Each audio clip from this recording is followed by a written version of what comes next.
ICC Chief Prosecutor under threat, a global justice crisis. Peace be upon you, viewers. Today's vlog covers a deeply serious and globally significant issue. We are diving into how powerful countries like the United Kingdom and the United States are pressuring the international justice system to serve their political interests. Yes, you heard that right. A shocking report has emerged, revealing that Karim, the British Chief Prosecutor of the International Criminal Court, ICC, has been facing intense pressure, threats, and even the risk of sanctions, simply because he dared to investigate alleged war crimes committed by Israeli officials. According to the UK-based news website Middle East Eye, MEA, not only was Khan personally threatened by top officials from the US and UK, but his personal safety also became a concern after ICC issued arrest warrants for Israeli Prime Minister Benjaminnitenyahu and former Defense Minister Yoav Gallant. Since then, the situation has escalated to a whole new level. Think about this, viewers. In April 2024, then British Foreign Secretary David Cameron privately threatened Karim that the UK would withdraw its funding and possibly pull out of the ICC if the court proceeded with arrest warrants against Israeli leaders. And what happened? In November 2024, the warrants were issued, and so was a new wave of pressure. But it wasn't just the UK. In the United States, Republican Senator Lindsey Graham openly threatened to impose sanctions on Khan and other ICC judges if the warrants went ahead. And in May 2025, President Donald Trump's administration actually followed through, placing economic sanctions on Karim and 4 other ICC judges. Now, here's the most alarming part. MEA reports that Khan received a classified security briefing warning him that Israel's intelligence agency Mossad was active in The Hague, the very city where the ICC is headquartered, and that his life could be in danger. But the pressure didn't stop there. Khan was later accused of sexual misconduct and placed on indefinite leave in May 2025.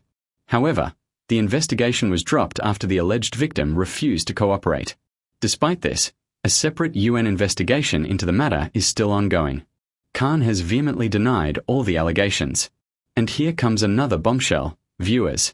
Just 2 weeks before going on leave, Khan reportedly met Nicholas Kaufman, a British-Israeli defense lawyer at the ICC.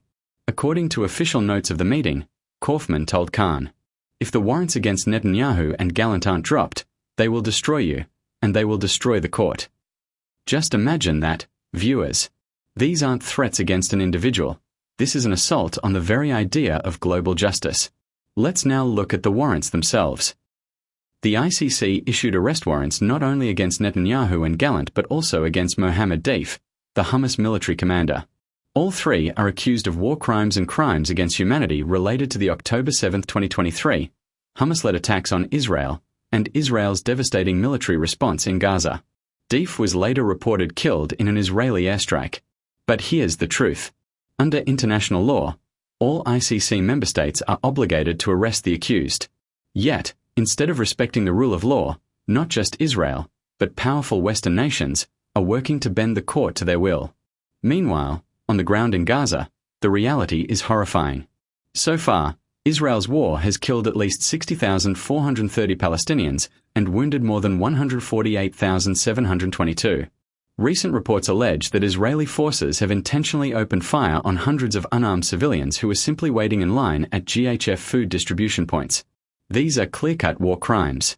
So we ask, dear viewers, is the system of global justice meant only for weaker nations? Do powerful countries enjoy immunity from prosecution, no matter the crimes?